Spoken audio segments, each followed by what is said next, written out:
a Kezar to the glory days at the stick. From who's got it better than us to brick by brick. It's always the 49ers way, from off-season to game day. Yeah, we talk back. It's the 49ers Cutback.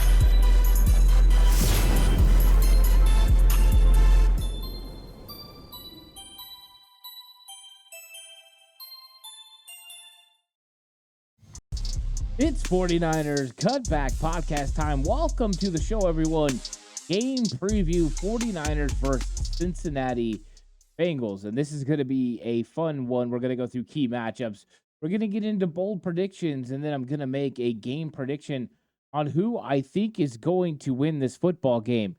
But this is going to have a lot of intrigue and a lot of interest. The 49ers coming off, of course, 2 straight losses to the Cleveland Browns and then the Minnesota Vikings. And they don't really want to make this a third straight. But with question marks at the quarterback position, will Brock Purdy be able to clear concussion protocol in time for this game is definitely up in the air. It's showing a little bit of promise with him out on the practice field. But Sam Darnold could get his first start of the season. And the San Francisco 49ers brought Sam Darnold here for a reason. Kyle Shanahan has all the belief in the world that Sam Darnold can do exactly what the San Francisco 49ers want and be able to bridge the gap, play successful football until Brock Purdy can get back on the field. Now, it could be Brock Purdy in this game, and we're just not going to know. But I think knowing how defenses attacked the San Francisco 49ers recently over the last 2 weeks is going to play into this conversation. And plus, just what the 49ers are going to have to do to defeat the Cincinnati Bengals. There's not a lot of weaknesses when it comes to this Bengals defense. They're pretty good. And on offense, they have some of the best weapons in the NFL, from quarterback Joe Burrow to Jamar Chase, to wide receivers T. Higgins and Tyler Boyd. There's a lot of ability there. Of course, they have question marks and weaknesses at several positions, just like the 49ers do. And their only wins this season have come against NFC West foes. They beat the Rams, Cardinals, and Seahawks. They're 3-3. So besides the NFC West, the Cincinnati Bengals haven't had much success this season. Will they have success? Will Zach Taylor and this Cincinnati Bengals offense be able to move the ball against Steve Wilkes' defense that has struggled a little bit over the last 2 weeks? Still not really a lot. They only give up 15.6 points per game, and the Bengals score 16.8 points per game. When you start going through the numbers, which I did in my episode of Tale of the Tape, you get a clear picture on how each one of these teams win as far as numbers. I'm going to address some of that in this episode, so it's going to be a lot of fun. I'm glad you're here. Like and subscribe to the channel if you haven't already. If you're listening on audio platform, 49ers Cutback on Believe, please give me a 5-star rating. And if you just want extra content, head over to Patreon. Go through all the film breakdowns of every single game, every single play broke down over on Patreon, plus 2 shows, standalone shows over there, the Ant Hill Show and the Ant Classic Show, are available right now. Go watch those. Go watch the film breakdown, sign up for Patreon, and join the 49ers Cutback movement over on Patreon. The last of the major sports leagues kick off this week, and Bet Online is your top spot for all your NBA action this season. With Major League Baseball postseason, NFL, and college football and NHL in full swing, Bet Online is your number one source for wagering news, odds, trends, and predictions. Get everything NBA at your fingertips with both desktop and mobile access for every sport, anytime. Head to Bet Online today and get in on the action. Don't forget to use your promo code BELIEVE, that's BLEAV, in all caps, to receive your 50% welcome bonus on your first deposit. Bet Online, where the game starts. I want to start on the offensive side of the football, and that could be a little bit difficult whenever there's question marks about the quarterback, because let's be honest, the NFL is a quarterback-driven league, and the quarterback dictates a lot about how a offense operates. That's why it's always a little interesting when people talk about system quarterbacks, because guess what? All these quarterbacks are drafted to fit within the system in which they're expected to play. Their skill set has to be magnified by the offensive coordinator and the skill players around them. But mentally, they have to be able to make the proper reads, the right adjustments, recognize which coverages they're going against, and then make the proper plays. It's not easy to play quarterback in the NFL. When it comes to the 49ers quarterback situation, it's no different. We've seen different levels of success by different quarterbacks with different skill sets. CJ Beathard Nick Mullins had up and down success. Jimmy Garoppolo had pretty good success, but we all felt there was still something missing here and there from Jimmy Garoppolo. A lot of that pertaining to health. Now Brock Purdy's come along and he's opened the door to enlightenment. We see what this 49ers offense can be, scoring over 30 points a game, being able to get the ball in his playmakers' hands and operate an offense with efficiency. Somebody that has an elite trait of mental and cognitive advantage over everybody they go against. That is what, so far, Brock Purdy was doing through the first 5 games. Over the last 2 weeks, it's been a little bit of a struggle. And why did that struggle come? Well, the Cleveland Browns decided they were going to put all the emphasis on Brock Purdy. Hey, Brock, you're going to have to beat us. We are going to absolutely load the box and make you beat us. We're going to limit the effectiveness of Christian McCaffrey. We're going to limit the effectiveness of your run game. Now, of course, that's a lot easier to do without Deebo Samuel on the field. When Deebo is in there, he takes a lot of that pressure off. He's a blitz beater. You can get him the football in space. He can be dynamic. Him and Christian McCaffrey are interchangeable, which means when you get matchups for either one of them on a linebacker, you win. 49ers run more 21 personnel. That's 2 running backs and 1 tight end than any team in the league. The reason they do that is the matchups that they get from it. They get tremendous matchups between linebackers having to guard either Deebo, Juice, or Christian McCaffrey in open field and open space. In those regards, those 3 guys are going to win more times than they don't. Of course, every once in a while, the defense will make a great play against them and stop them. You could savor the flavor because it's probably not going to happen again. But what you see is what you get with the San Francisco 49ers. When they're in those personnel groupings, it's player on player. It's matchup on matchup. And Kyle has been one of the best this year about being able to get the matchup he wants and then move people around to get the look that he wants to make it a little bit easier for his quarterback. Well, now it could be a little bit more difficult. We're seeing teams come up, put 6 guys at the line of scrimmage, put 8 guys in the box, and put pressure on the 49ers. In come the Cincinnati Bengals. They don't exactly have the best run defense. Give up over 140 yards per game on the ground. The 49ers almost average 140 yards on the ground, and 2 weeks ago, it was near 160 yards on the ground. They've been somewhat slowed down. So the method rings true. You see one team do it, this is a copycat league, you're going to find a way to do it as well. And it's not like the Cincinnati Bengals struggle with guys along the defensive line. They're really good up front. They have guys that can make plays in the interior defensive line. They have edge defenders that can make plays. You're talking Sam Hubbard, DJ Reader, BJ Hill, and Trey Hendrickson. And of course, Trey Hendrickson is an absolute savage. But Reader and Hill on the inside are great as well. But they're giving up a lot of yards on the ground, which makes you think linebacker play. So 21 personnel is going to be on display for the San Francisco 49ers. Get Kyle Juszczyk out there, let him and George Kittle block for Christian McCaffrey and create run lanes. But with the Cincinnati Bengals probably going to 6-man fronts, bringing extra guys into the box, the 49ers are going to have to find ways to be creative with the run game. This isn't one of those games where you play the Los Angeles Rams and you can say, hey, we run it 40 times, we win. There might not be an opportunity to actually run it 40 times. But what you have to be is dedicated to the run anyways. So the 49ers run game versus the Cincinnati Bengals defense is my key matchup in this game. With the Bengals allowing 143 yards on the ground and the 49ers being able to get 136 per game, you think the 49ers would be able to establish an effective run game. If the Bengals absolutely sell out to stop it, bring 6 guys to the line, 8 guys in the box, the way that Minnesota Vikings did, the way that the Cleveland Browns did, the 49ers have to be willing to take shots in the passing game. They have to be willing to get the ball to their playmakers and make plays. It would have been a lot easier with Deebo. You don't have him. You have George Kittle. We found this some creative ways in Minnesota to get him the football. You have Brandon Ayuk. You found ways to get him the football. Jawan Jennings, he got the ball. Might be time to get Ray McCloud involved. And when you do that, a lot of times that means if you're in 21 personnel, you're taking Jawan Jennings off the field. It's a tough pill to swallow because he's your best blocker. But Ray McCloud gives you some advantages in coverage. And I think that's what you're looking for. You're looking to get Ray McCloud matched up in a good situation. But most of the time when you see Ray on the field, that means it's 11 personnel, and you're pulling one of their linebackers off the field and replacing it with a nickel. But I think it's going to be a mixture of both. If you see them being hyper aggressive, putting 6 guys on the line and loading the box against 21 personnel, the 49ers might have to get creative with their personnel looks.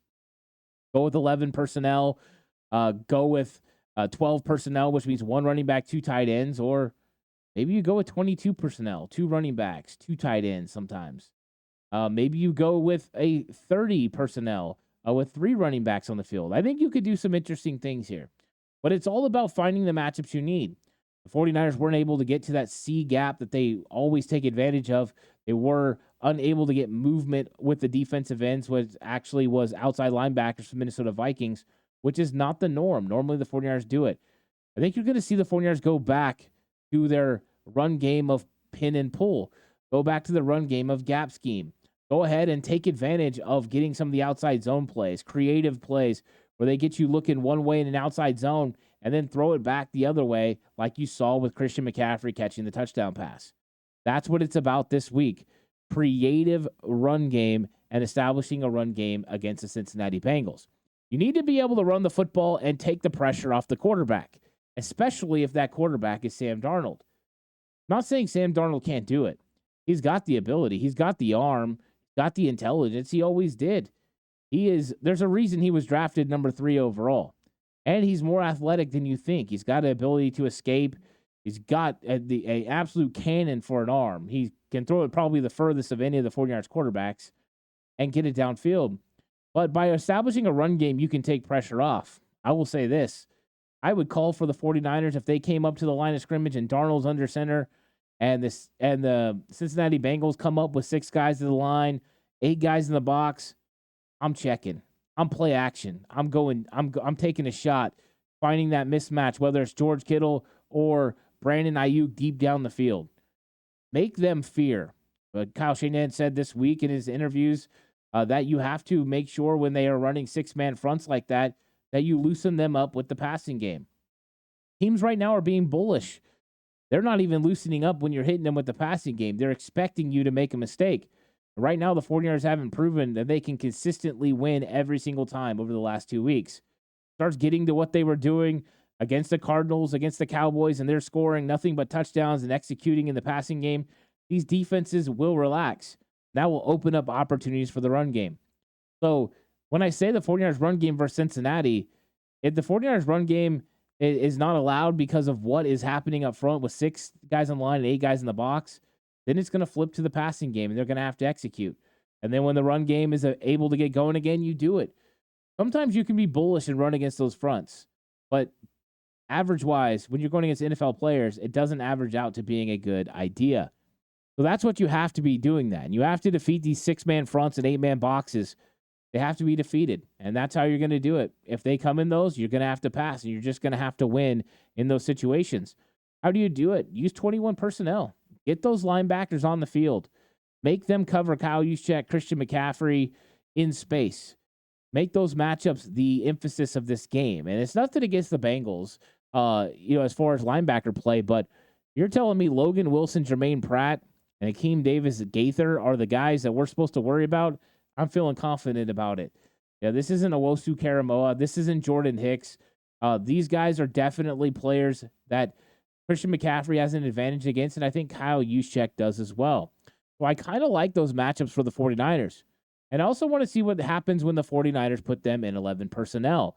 Will that create some opportunities to maybe get some edge plays because now they have to bring in their nickel corner to play inside the box? I like their corners overall. I think they're pretty good. Cam Taylor-Britt was a guy that I really liked. DJ Turner as well. So those guys are going to have to come in and battle. But I think you have the opportunity to get some plays in the running game if you go to 11 personnel.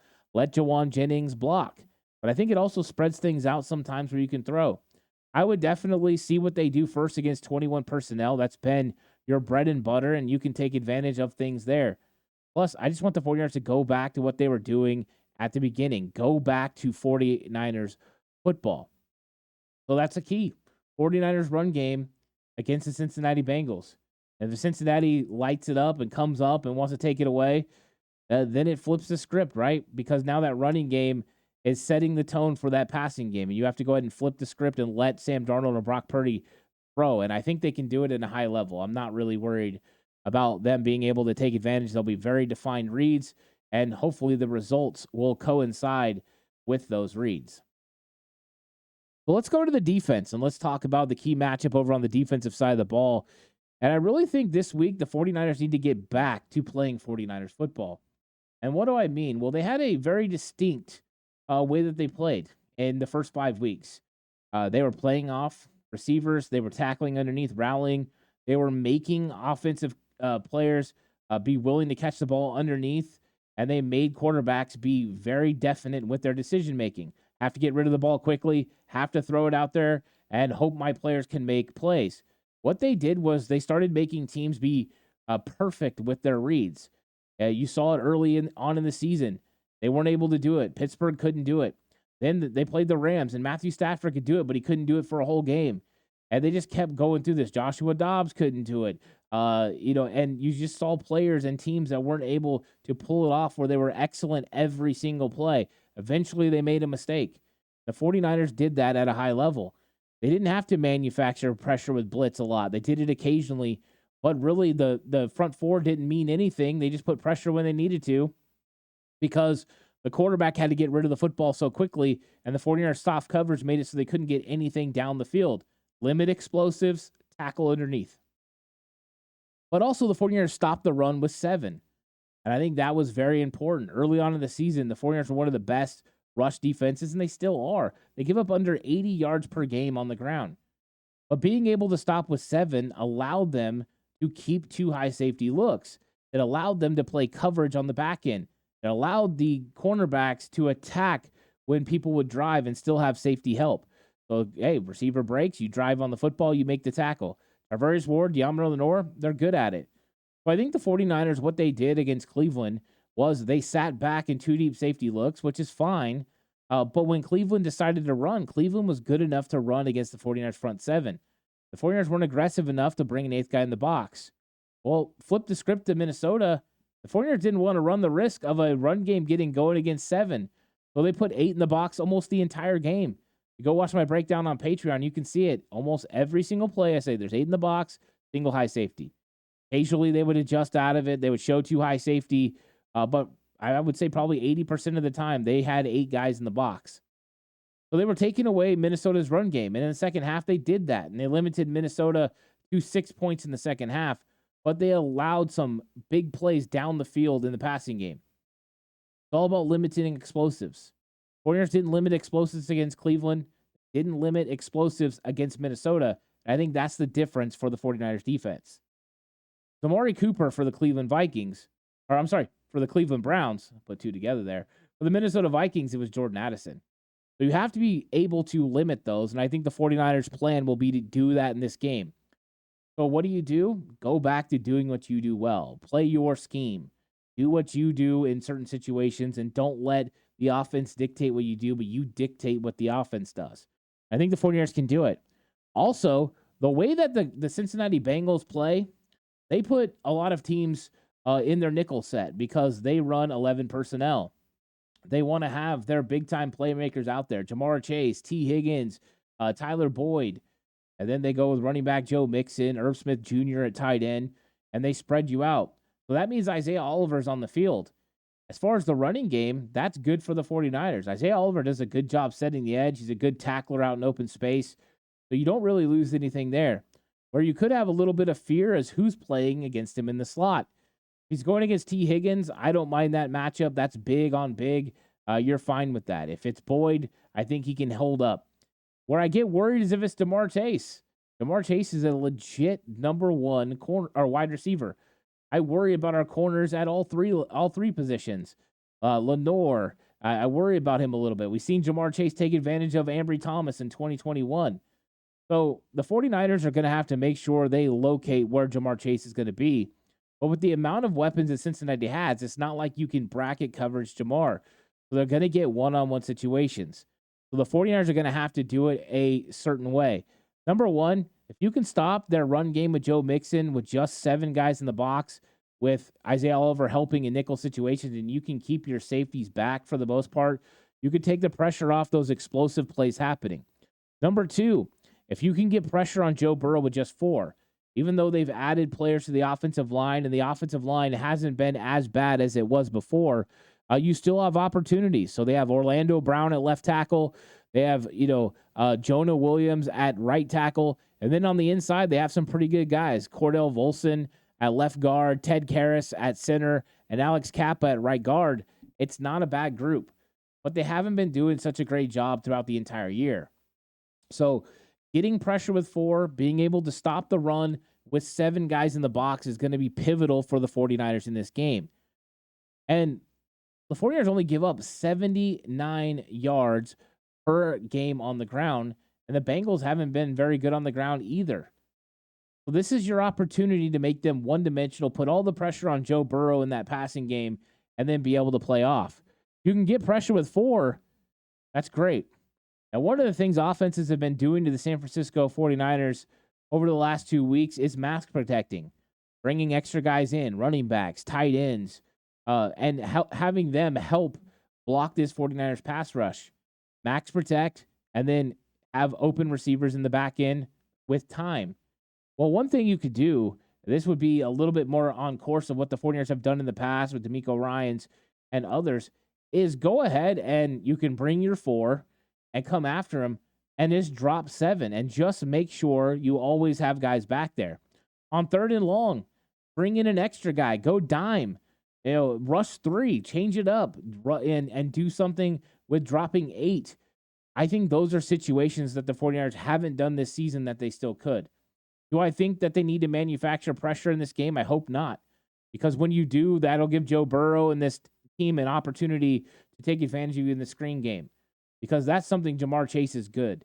You get him the ball in space, he can create. He's got wiggle to him, and he can make people miss in the open field. So limit the run, be able to stop it with 7 guys in the box. Get pressure with 4. That probably means playing Randy Gregory a lot more on obvious pass downs. Now, Cleveland Farrell is your best edge defender opposite of Bosa against the run, but Randy Gregory is your best against the pass as far as pass rush.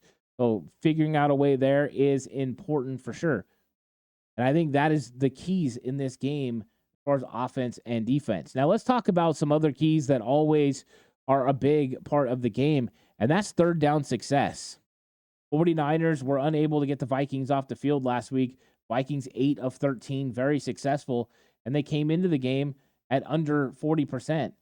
They were at like 36% on the season. Then they come out and absolutely handle the 49ers defense on 3rd down. Very effective.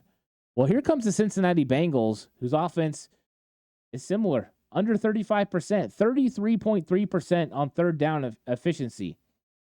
49ers defense has to get off the field this week. The 49ers are giving up 3rd down conversions at 40.9%, nearly 41%. That's too high. They need that under 40 for sure. You'd like it under 35 if you're going to be an elite defense. So the 49ers, a bad play on 3rd down is what's having drives be extended and giving these offenses opportunities to walk away with points. So the 49ers need to get more stops and force more punts. That's going to be a pivotal part of this football game. For the 49ers, they are pretty good on 3rd down. They were good against the Vikings. They were 5 of 8. And they've been good pretty much all season, minus the Cleveland Browns, where they were 3 of 12. That was their worst game of the year on 3rd down. But their 45.3% is really good. The closer you get to 50 on offense is really good. And if they can get even closer, that it will be great. As far as the Bengals defense, they're almost identical to the 49ers. They give up 3rd down conversions at about 41%. The 49ers should be able to reach their season value here and season percentage at 45% with how the Bengals play on 3rd down and just how effective the 49ers are on 3rd down. They also need to win the time of possession. So they've lost the time of possession in 2 straight weeks to the Cleveland Browns and to the Minnesota Vikings. If they win the time of possession, that limits the opportunities for the opposing offense, but also it gives your defense time to rest. When the 49ers have had their big-time victories, it's when the defense hasn't been on the field very much. When Nick Bosa's playing close to 40 snaps. Whenever it gets closer to the 49ers star players playing into the 60s, they have an opportunity to lose those games, as far as that's what the numbers say. So the 49ers need to make sure they handle the time of possession. That means establishing a run game. Part of the problem is these teams are coming in and trying to take away the 49ers run. So the 49ers have to be very diligent on making sure they slow their process down. And then also, when they make these pass plays, that they take advantage of what's there. Complete passes and just keep long drives going. Long drives are important for the 49ers in the next several weeks. And then limit turnovers. Both of these teams are good at creating turnovers. Both of them are good at protecting the football. So they need to make sure. But over the last 2 weeks, the 49ers have turned the ball over 4 times. So they got to make sure that doesn't happen. Their differential was getting close to double digits. Now they're back down to 6. Bengals are at 5. So these teams are very even. They take care of the ball. They get takeaways. Good differentials for both. Those are always categories to win football games. And that's what the 49ers need to do in this matchup is they need to make sure they take care of the football. No unforced errors. They give extra opportunities to Joe Burrow and this offense. And now it's time for my Wow, That's Bold predictions. Wow, that's really bold. Whoa. Whoa. Whoa. Wow, it's really bold. Whoa. So we're into the Wow, That's Bold predictions for this week. And, I went back and I really watched a lot of the Cincinnati Bengals film. And I think the 49ers are going to have to do some different things on offense as far as getting other players involved. And I think there's a couple of guys that are going to be looking to have an extended role in this football game. So as much as I think the 49ers are going to run 21 personnel, and that'll benefit one of the guys I'm going to talk about, I think there's going to be some 11 personnel opportunities where they spread the Bengals out a little bit, and it's going to give him opportunities in the screen game. So I think Ray McCloud's going to have a touchdown in this game. I think there's going to be an opportunity for him to get the ball in space, and he's going to make the best of it, and I think he's going to walk away with a touchdown. I think they need that from him right now. The only explosive plays they're getting as far as touchdowns is from Christian McCaffrey. They've had some explosive plays from Kittle or Brandon Ayuk, but no explosive touchdowns for them. I think Ray McCloud, we've seen it last year. He had the potential to do it. I think he gets it in this game, especially when the 49ers looking to diversify the run game with the way that teams are playing them with 6 defensive linemen and 8 guys in the box. Getting extended run plays and getting the ball out to your playmakers in space is going to be key. And I think Ray McCloud benefits from that in this game. And then also Elijah Mitchell. I think Elijah Mitchell is going to get some carries. I won't be surprised to see Mitchell and Jordan Mason get carries with Christian McCaffrey in this game. I think if the Cincinnati Bengals aren't willing to stick with 8 men in the box or 6 guys in the line of scrimmage, the 49ers will try to run the football. And I think Elijah Mitchell is also going to have some opportunities coming in when he's lining up with Christian McCaffrey in the backfield. They're using him kind of in a little bit of the Debo role where you have the dual running backs back there. You can motion McCaffrey out. Potentially that could open up some lanes for Elijah Mitchell to run the ball or even catch the ball, which we know he has the capabilities to do. So my offensive, wow, that's bold. Mitchell gets his first touchdown of the year. Ray McCloud gets a touchdown in this game as well. Over on the defensive side of the ball, I think the 49ers are going to hold the Bengals under 40% on third down. I think they're going to go back to playing 49ers defense. I think they're going to do a really good job of rallying tackle underneath. Burrow has shown that he will throw the ball underneath pretty consistently. And if you make solid tackles underneath, then it sometimes can force third downs, and they're not always great on those situations. So, yes, he has dynamic weapons. Yes, they have the ability to absolutely light it up. But I think lack of run game is going to put them in some off-schedule situations where they are sitting back and having to throw to convert on 3rd and 7, 3rd and 8. And I think the 49ers are going to win more of those than they're going to lose this week. And I think they hold them under 40% on third down, which if you look at the numbers, they're 33.3% on third down. So it's not a huge stretch. But for the 49ers, they've struggled on third down against the Vikings. Against the Bengals, against the Browns they didn't, but against the Vikings they did. And I also think they're going to hold Joe Mixon under 50 yards rushing. I think the defense is going to respond, and they're going to make sure that they do a good job of holding Joe Mixon down and just not allowing him to get going. I think running out of 11 personnel works against a lot of teams, but I think with the 49ers' big nickel of Isaiah Oliver and the ability of Tashawn Gibson and Talanoa Hufanga to help in run fits, Dre Greenlaw and Fred running around, I think the 49ers will do a good job of limiting Joe Mixon to 50 yards or under rushing the football this week. And now it's time for my score prediction. And this one's tough because we don't know exactly what we're going to get at quarterback. And I had to take that into account. Also, just knowing that the Bengals are going to load up the box, and because they're going to put extra guys there, we don't know what's going to happen with the running game. I think this could be one of those slug 'em out games where the 49ers have to kind of fight for everything. Now, it could be wrong, and the 49ers could blow them out, and I would love that. But I think this is going to be a tight game. I've seen these guys play tight game in 2021. I think this is going to be no different. Joe Burrow and that Bengals offense is no joke. They have the weapons. And I think it's going to be tight, but I do believe no matter if Sam Darnold's a quarterback or Brock Purdy's a quarterback, that the 49ers are going to escape with the win. And I think they're going to head into the bye 6-2, which I think everyone would be excited about it. But a lot of it's going to be because of the 49ers defense in this matchup. But I got the San Francisco 49ers defeating the Cincinnati Bengals 24-17, a 7-point victory at home. And I do think it's going to be a close matchup back and forth. And I think just in the end, the 49ers have the football with a couple minutes left, and they're able to get a couple first downs in this game and not allow Joe Burrow an opportunity. So it's going to be a fun game this week. Of course, the last one before the 49ers go into a bye. Let me know your score predictions. Let me know what you think is going to happen. Do you think it's going to be, if Brock Purdy's playing, they win, but if he's not, they lose? Of course, as of right now, the time of recording, I don't know if Brock Purdy's going to play. Maybe by the time you're watching this, but let me know in the comment section what you think about this game. Thanks for watching. Like and subscribe to the channel if you haven't already. Audio platform, 49ers Cutback on Believe. Thank you guys so much. You truly are the best. Extra content available over on Patreon. And just like always, you can catch me and Mark Adams over on the PSF app. We'll be live during the game talking 49ers Cincinnati. You can come over to the 49ers chat room over on the PSF app, and you can talk with us. You can chat with us right on there. So if you want a different game day experience, come check us out over on the PSF app. And then, like always, plenty of content available over on Patreon, just like the Ant Hill Show. And that happens usually days after the game. So if you want to get a little extra content, head on over to Patreon, and you can listen to the Ant Hill Show. This week it'll be coming out on a Monday, so come through for that. And, of course, every single film breakdown of every game and every play, it's still going to be coming out. So come through and check out all that.